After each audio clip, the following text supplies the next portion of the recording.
SIT ತನಿಖೆ ರದ್ದು ಕೋರಿ ತಿಮರೋಡಿ ಗ್ಯಾಂಗ್ ನ್ಯಾಯಾಲಯದ ಮೊರೆ ಹೋಗಿತ್ತು. ಆದರೆ ಈಗ ಅದೇ ತಿಮರೋಡಿ ಗ್ಯಾಂಗ್ಗೆ ಬಂಧನದ ಭೀತಿ.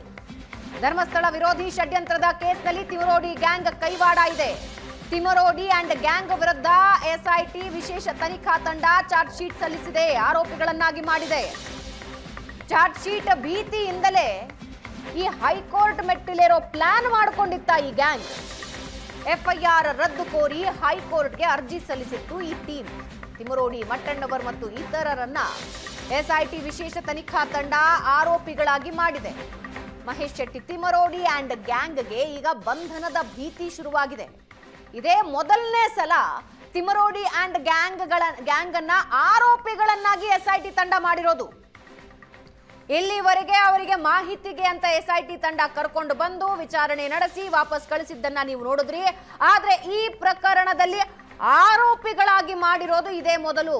ಹಾಗಾಗಿ ಬಂಧನದ ಭೀತಿಯಿಂದ ಹೈಕೋರ್ಟ್ಗೆ ಅರ್ಜಿ ಸಲ್ಲಿಸಿತ್ತ ಈ ಬುರುಡೆ ಗ್ಯಾಂಗ್, ಇಡೀ ಪ್ರಕರಣನೇ ಸ್ಕ್ವಾಶ್ ಮಾಡಿ ಅಂತ.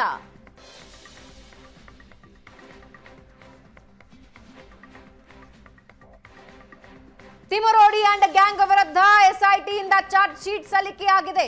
ಧರ್ಮಸ್ಥಳ ವಿರುದ್ಧದ ಷಡ್ಯಂತ್ರ ಮಾಡಿದೋ ತಂಡ ಅಂತ ಆರೋಪಿಸಿ 6 ಜನರ ಹೆಸರನ್ನ ಚಾರ್ಜ್ ಶೀಟ್ ನಲ್ಲಿ ಉಲ್ಲೇಖಿಸಿದೆ. ಸುಳ್ಳು ಸಾಕ್ಷ್ಯಾಧಾರಗಳ ಸೃಷ್ಟಿ, ಸುಳ್ಳು ದೂರು,